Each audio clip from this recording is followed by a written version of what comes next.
lock on. Not getting a key charge attack because of Dragon Breath can totally flip a lot of matches on their heads, and we've seen that actually play out multiple times already. We have definitely Cindy's match earlier. Just I was on the edge of my seat back there, jumping up and cheering just with the rest of the crowd.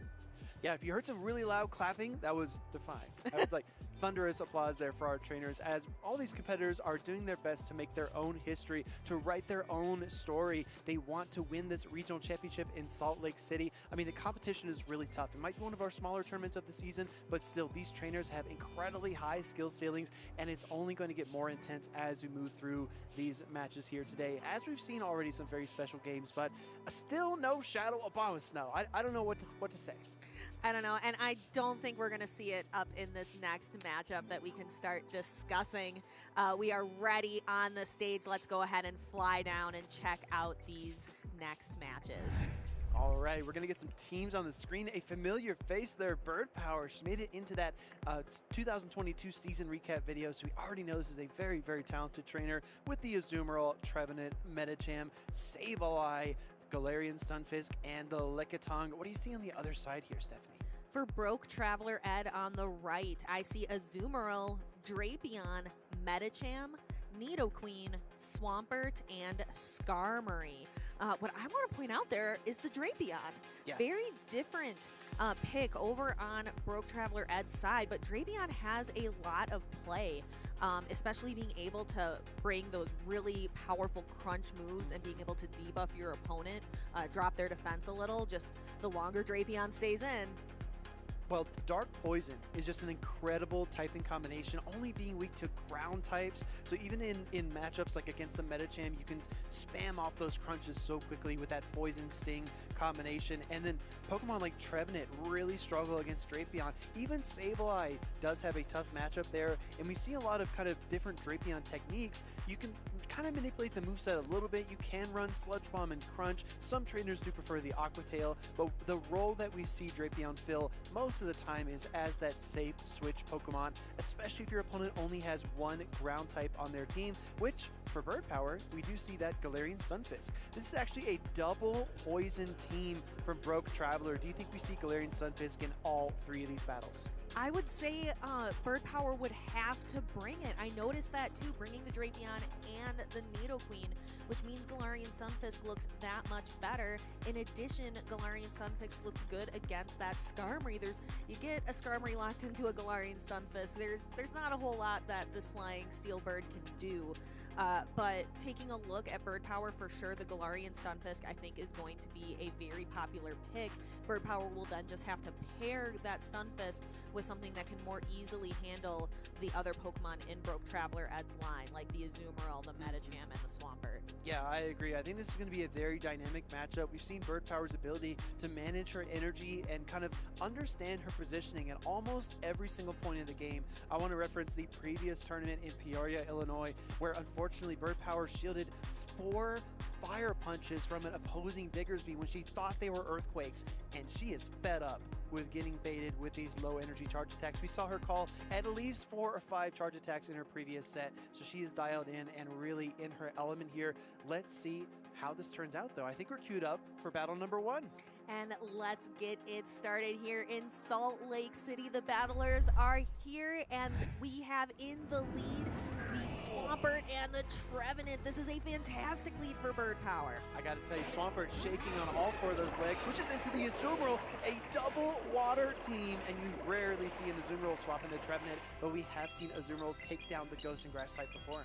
Right, and that's one of the reasons Azumarill is so popular, because it has such great coverage moves. It can hit those grass types with an Ice Beam. Trying to make a catch does not. Here comes the Lickitung in to counter the Azumarill. Lickitung often will function as another grass type Pokemon because it has access to that Power Whip. Just easily absorbing that play rough damage there from the Azumarill. And I think at this point, you might even try to attempt maybe a body slam and lick down, as you do see another charge attack get fired off here by Broke Traveler Ed. Again, Birdpower really a master of board position.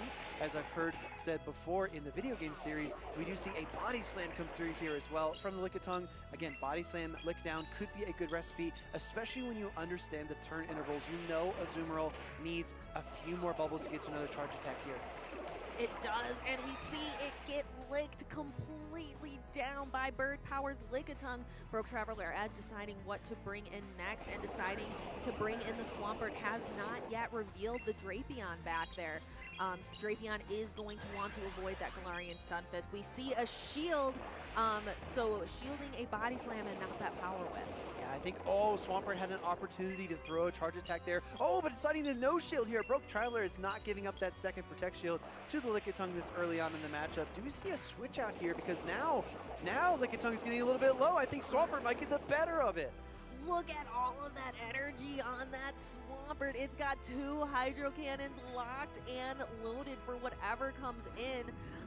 We see the Trevenant going right for the Earthquake. Yeah, this Earthquake is not going to deal a ton of damage, but it will do more than a single Hydro Cannon. We do see the Protection come up with the counter swap into Drapion, and here comes the ground-type Galarian Stunfisk looking to trap this Scorpion-like Pokemon. And trapped it is. This is exactly the matchup that Drapion wants to avoid. The Galarian Stunfisk is going to be able to do quite a bit of damage, especially if it can land an Earthquake. We see that crunch debuff the Galarian Stunfisk's very high defense. We've seen Birdpower kind of be judicious here, throwing a Body Slam instead of Power Whip, but throws the heavy Earthquake there, and Broke Traveler does not allow it to come through. Looking for a double crunch here. I think that might be enough to knock out. Building to 2 charge attacks here, knowing that you win that charge with priority against the Galarian Stunfisk. Great awareness here by Broke Traveler Ed. Yes, that Drapion definitely has a naturally higher attack than the Galarian Stunfisk, which is much more of a defensive Pokemon. Is Birdpower going to hold on to the Galarian Stunfisk? She does, decides to shield and goes right for the Earthquake, but not before another defense fall happens on the Stunfisk. Again, as we like to say, the bear trap looking Pokemon traps the Drapion with an Earthquake. No shields. Here comes Trevenant looking to sweep things up here. Trevenant is a grass and ghost type Pokemon, but it kind of is morphing into a broom here to sweep away this Swampert.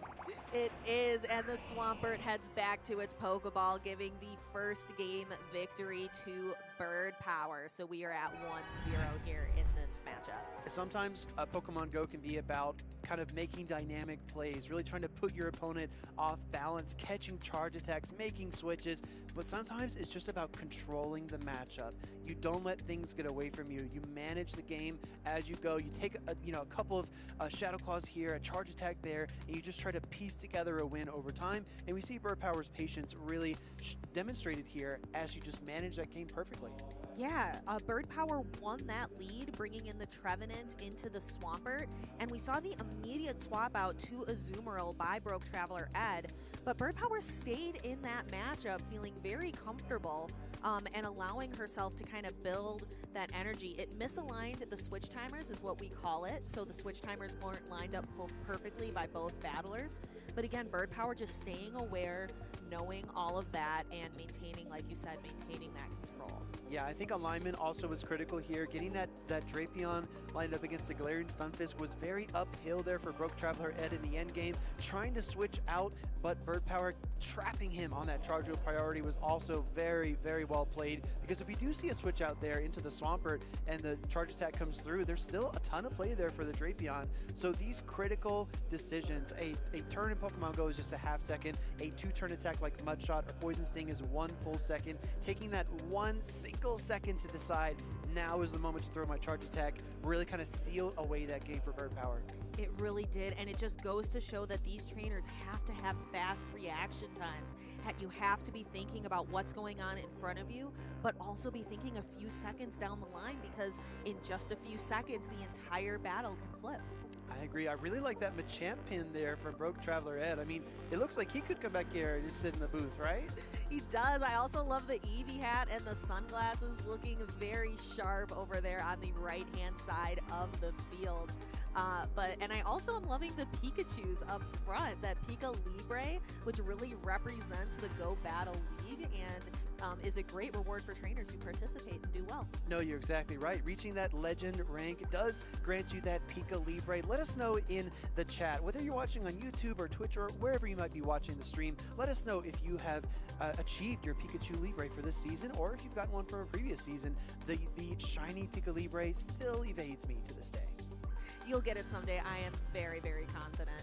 And it looks like our battlers are just locking in now, really thinking through, because that lead matchup was so dominant for Bird Power. Broke Traveler Ed is really going to want to rethink the strategy because it was very difficult to overcome that lead matchup. And here we go. Heading into this opening matchup, we do see the Lickitung squared up here against the Azumarill. Traditionally, this is a little bit tough for that Azumarill because the Power Whip does deal that super effective damage, and the hardest hitting charge attack for the Azumarill is Play Rough. Over time, this matchup can change, but in the back, we see 2 Medicham and 2 Dark-type Pokemon as well. Yes. So we can go ahead and see the Lickitung goes right for the Power Whip and no shield on the side of Azumarill. Azumarill continuing to bubble down, and looks like we are waiting, and we have the second screen available now back from Bird Power. Yeah, it looks like maybe a little momentary disconnect there, but we will keep this train rolling. You're going to see that Play Rough connect. Looks like Lickitung gathering some energy here, and a little bit of pause here on both sides as we might turn our heads to the mediators here, the judges there up on the stage. I mean, we want a clean, fun game that both trainers feel like they are very involved in at the same time. So we'll see how we adjust from here. Right, and it looks like the battlers communicating and looking to maybe resend that battle. Now, I'm so sorry, Stephanie. I was just going to point out, I jumped out of my skin to mention this. You can't see it on the screen because when we transition, the trainers have already picked their teams. But Broke Traveler Ed's avatar in the game is wearing the same outfit he's wearing on the stage. That is fantastic. Yeah, because those are avatar items that you can have in the game. I love when trainers are able to show their personalities a little bit. For example, my avatar always has the Lopunny ears because Lopunny is my favorite Pokemon. No, exactly right. You have to look your best, right, to play your best, right? You need to feel confident in what you're doing. And it just kind of, I don't know, the light bulb turned on when I saw the black suit with the white shirt and the Eevee hat on top. What an awesome, awesome fit there. I absolutely love it. So continuing on, we will have to see if it is the same matchup played again. We'll be talking to our judges here before we get on to the next match. Yeah, I'm really excited to see what happens because we open with a very neutral matchup there, Lickitung versus Azumarill. Like we pointed out, as the matchup goes on, it's a little bit better for that Lickitung over time, but Azumarill can put up a fight, and both of these trainers are trying to put up a fight in Salt Lake City here today. We do have official confirmation. We are restarting the match there, so we will essentially kind of wash our hands of that kind of a quarter of a game that we started to play, and we're just going to start fresh. All right. So sounds good. Some Pokemon that we did see in that second match. It looked like in the second game we saw that Lickitung and the Azumarill right away. Yes, we did, and we saw the dark types in the back, and then the pair of Medichams there. So still a ton of play there. We technically look at Sableye as being that dominant dark and ghost type Pokemon due to its versatility, but Drapion can give it a run for its money there. You need to land that return from Sableye to deal meaningful damage into the Drapion, and then Drapion has to get at least a couple of those crunches because Sableye is that sub-dark type. It really is. And Sableye can do so much work when there's not a Charmer on the other side of the screen. And we are not seeing a lot of Charmers here today. Alolan Ninetales can be a really popular pick here in the Pokemon Go Regional Championship Series because it has access to Charm. But we haven't seen too many Charmers here today. We did see the elusive Clefable, which was pretty fun in that opening matchup there. But you're right, that fast attack Charm can really dictate a lot of matchups, just like Counter can really control a lot of games if you're not ready for it. And speaking of being ready for it, we are ready as we jump into this battle here. We've got our leads on the field as well. Skarmory takes to the skies versus the Lickitung. All right, so Lickitung into Skarmory. It looks like the battlers are willing to stay in this matchup. However, Lickitung's Body Slam and Power Whip are going to be resisted by the Steel Flying Skarmory. So Skarmory is going to have an opportunity to do a lot more neutral damage. Skarmory also has access to the very heavy-hitting Brave Bird, which, if timed correctly, could spell some trouble for Lickitung. I know the Halloween event hasn't started until the 20th, but look at these spooky ghost-type licks just eating away at the Skarmory's HP, as both of these Pokemon are essentially at HP parity in terms of relative portions, we're going to see a body slam get fired off here. Like you said, Stephanie, resisted damage, but that chip damage is adding up over time, and we do see another sky attack get fired off here. The question is, can Lickitung close this matchup out without either trainer using a Protect Shield? Yeah, it looks like these trainers are really thinking about the end game matchup, really keeping their shields to themselves. We see Lickitung throw the body slam, and Broke Traveler Ed does decide to use a shield and keep switch advantage. Yeah, switch advantage critical for Broke Traveler here. He wants to maintain control of the matchup, not dissimilar to what Birdpower was doing in game number 1. We see the sky attack get fired off here. That's a critical sky attack because it does pull away that first shield from Birdpower. Right, but now Sableye has had an opportunity to get a little bit of energy, and a Sableye with energy can be quite formidable, especially because it needs quite a bit to be able to get to that return. Yeah, Azumarill hops out of its Pokeball onto the field, really loves this matchup against Sableye, but has to watch out for the return. Does it duck? And it does. Dodges that return due to that Protect Shield coming up to save it from all that damage. We're going to see Azumarill gather a lot of energy, and this is so tough positionally speaking because you can't switch out into Medicham. You're going to take super effective damage there as well from the Play Rough. We are, and so we have the Play Rough being shielded by the Sableye. Sableye at a return and just throws an additional Shadow Claw before throwing this heavy-hitting normal type charge move. The return is not going to be enough to knock out the bulky Azumarill, but leaves it pretty low, and enough that a foul play will knock it out from here. Yeah, we do see the Play Rough coming through here. This is more than enough super effective damage against Sableye's only weakness, which is Fairy types. But now Medicham comes out. Here comes the Drapion to meet it. I love that instant switch out because you cannot let this Drapion get behind. And here comes the first crunch. And crunch, again, the longer Drapion stays, the more likely we are going to be seeing some defense falls on the side of Medicham. And there's the first one. An early defense fall can be so damaging to this Medicham. So we see that first Ice Punch. Can Medicham be able to apply enough fast move pressure now that its defense is dropped? Will it be able to stay on the field long enough? Drapion going for the second crunch here after the defense fall. Medicham is really going to take a lot of damage from that crunch. And the second defense fall comes through as well, and Medicham is just withering here beneath the Drapion. We see the Ice Punch get fired off, but don't forget, there's still another Pokemon in the back for Broke Traveler Ed, and it is that Azumarill. Yeah, so doesn't even KO the Drapion. Oh, Simul KO! Simul KO. However, Broke Traveler Ed did have that Azumarill in the back, so Broke Traveler Ed takes that matchup, tying us up in winners round 3.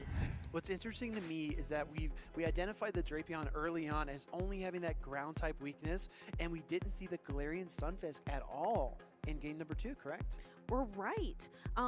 Broke Traveler Ed really relying on the Azumarill and Drapion as kind of the core, bringing it both games in the back, but just switching up the lead. The first time he brought the Swampert, the second time the Skarmory, where over on Birdpower's side, really kind of switching things up quite a bit. The only consistency we've been seeing is the Lickitung.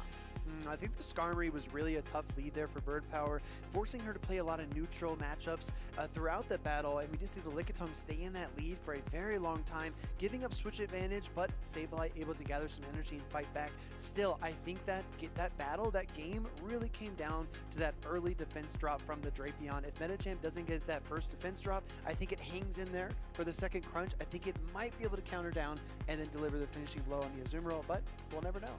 Right. That's why some of those moves that can apply an attack drop or a defense drop by chance can really turn the tide of a game.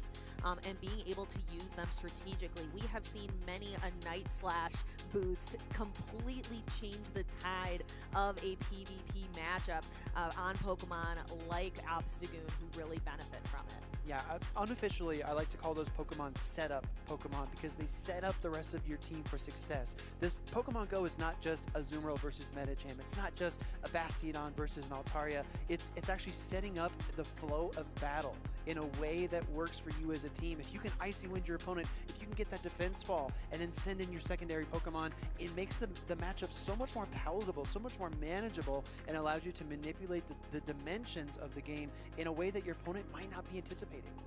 It really can. And there are so many different moves that do that in Pokemon Go. We saw Zap Cannon recently. It used to, every single time, debuff the attack of the opposing Pokemon, but now it's just a percentage chance. But I think that was partially why we saw Registeel kind of drop off. Maybe people were a little nervous not being able to rely on that attack drop, but I think Registeel is still quite the force to be reckoned with. Yeah, I agree, and I think a lot of the meta boils down to the Pokemon that are in the meta. So, for example, when Walrein really kind of fell out of the meta, Registeel had one less target. You couldn't anticipate a Walrein on every team, so you didn't know that Registeel was a sure bet to win you at least one or two of those matchups every time. So that's why the Drapion here is so interesting to me for Broke Traveler Ed. We've seen a lot of water and fairy types and Trevenants really dominate the current meta, and I think Drapion has a solid matchup against both of those Pokemon, but it doesn't really have the same bulk. It can't really hang in long-term matchups like against a Lickitung or a Noctowl, so you have to balance out the rest of your team in other ways, and I think he did exactly that, bringing that Skarmory and bringing the Nidoqueen, for example, which can like out-muscle a lot of opponents. It really can, and it looks like our battlers are really taking their time to decide. This is going to be a very decisive game 3, and again, this is the winner's bracket. So in the winner's bracket, these battlers have an opportunity. They can take a loss, but going down to the loser's bracket, it can often be quite the slog to get through and fight your way to win the loser's bracket. So these battlers really want to stay in the winner's bracket. I've talked to some trainers from previous tournaments, and they've said, "Oh, it's so much easier if you just stay in the winner's bracket and just win your games. Makes the tournament way easier." Well, if you want to win a regional championship, you just have to win every round, right? You know, Yeah. if you just make that your strategy, you're gonna have success, right? Yep, and that's exactly what we saw from House Stark over in Baltimore. Just a complete sweep of the tournament. We will have to see what the story is here in Salt Lake City as these battlers continue to get locked in. Yeah, you know, we talk about Pokemon and matchups a lot, but I think there's also a little bit of credence to talking about how Go Battle League, for example, we see the Pikachu Libre there, how that compares to playing in a Championship Series event. In Go Battle League, you essentially pick 3 of your favorite Pokemon, maybe 2 that are really strong together, and then a 3rd kind of backup or safe switch Pokemon. But in Show 6, you have to bring your whole team of 6 and then select from that team of 6 your 3 Pokemon for each battle. So the team reading is a lot more intensive. You know what's coming. You know what your opponent can possibly bring. So there are no surprises. There's no Bastion in the back, right? You don't have to worry about that. You have to kind of manage your expectations and push your opponent and pull them into doing certain things. Maybe forcing them to leave the Drapion at home. Maybe not bringing Galarian Stunfisk game 2, hoping they'll bring the Drapion and Skarmory again for game 3. Exactly, but there are so many mind games, and it looks like we are locked in with our trainers, so we are going to be getting some battles here. Let's go ahead and take a look at the battlefield. We have Trevenant on Swampert again. Yeah, this is a little bit tough. We see the instant swap out into the Azumarill. Again, this seems like a replay of battle number 1 where we saw the double water team, the Azumarill swap into that Trevenant. I think last time we saw the Lickitung come out to meet the Azumarill after the first charge attack was fired. Let's see if Bird Power kind of keeps that pattern going, or if she has something else in mind. Here comes that first Ice Beam. Do we see a Protect Shield? And we do. Interesting play here, wanting to control the matchup, because as we've seen, Azumarill can cause this to slip away from Trevenant if it lands the Ice Beam and those bubbles.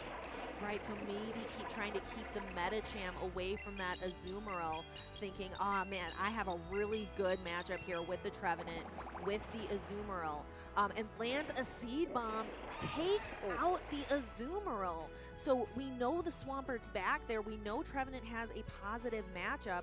So Broke Traveler Ed probably going to have to bring in the Drapion.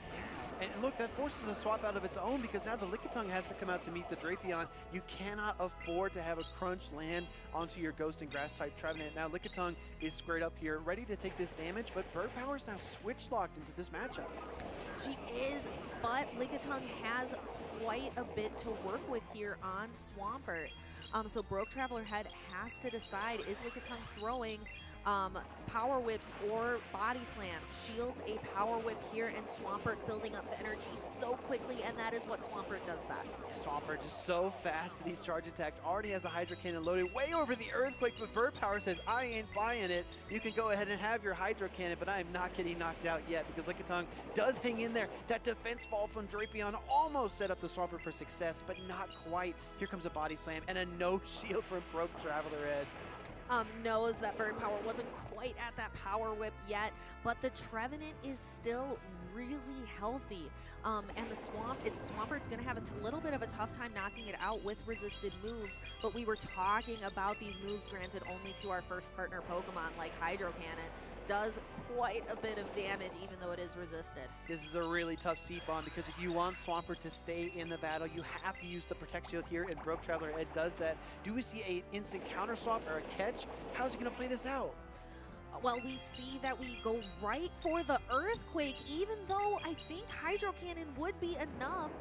So Bird Power lets the Trevenant go here. We bring the Medicham into the Drapion. So let's see, will Drapion be able to land more defense falls on the Medicham? That spelled trouble for Bird Power last time. Yeah, this was disastrous for Bird Power in game number 2, but Medicham brought back up. It's got a Protect Shield. Defense fall or not, it can definitely shield up this next crunch as another defense fall occurs here. But now Medicham has learned from it. Bird Power has put her Pokemon in a position to succeed. Yeah, so here we go. The Drapion gets to another crunch, but this time Bird Power can shield that second crunch. And it is not going to put the Medicham in a dangerous position. However, Broke Traveler Ed does not have another shield to hide behind. Medicham has to deal with not just one, but 2 defense falls again.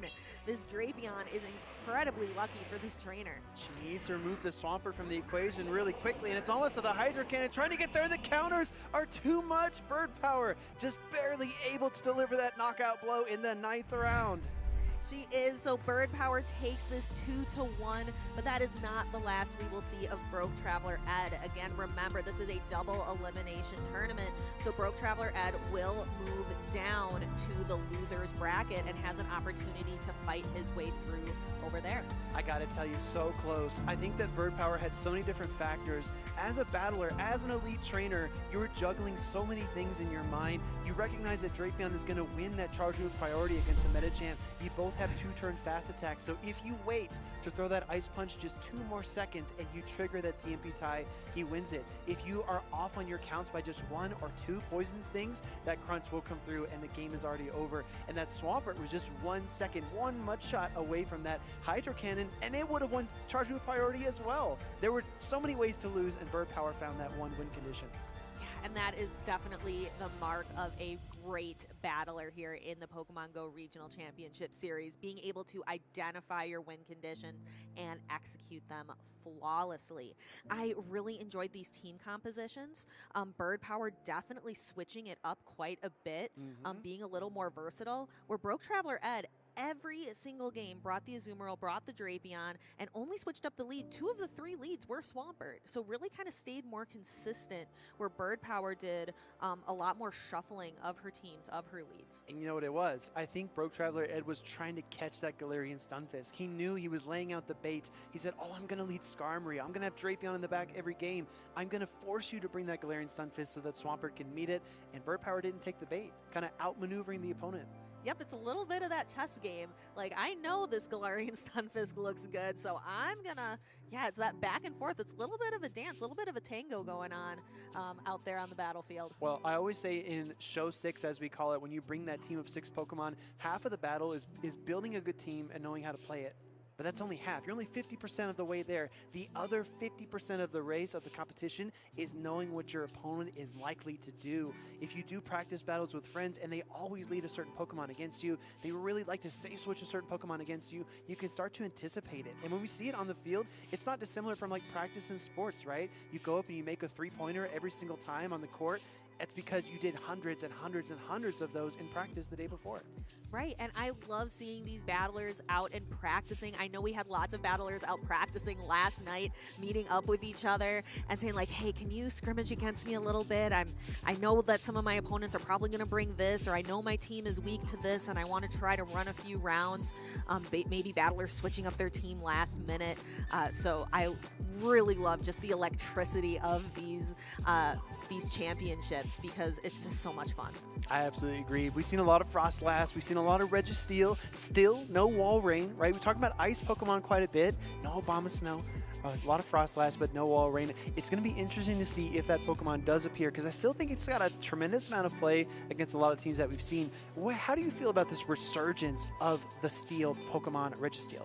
I don't think Registeel ever got that much worse after the Season of Light update that affected Zap Cannon.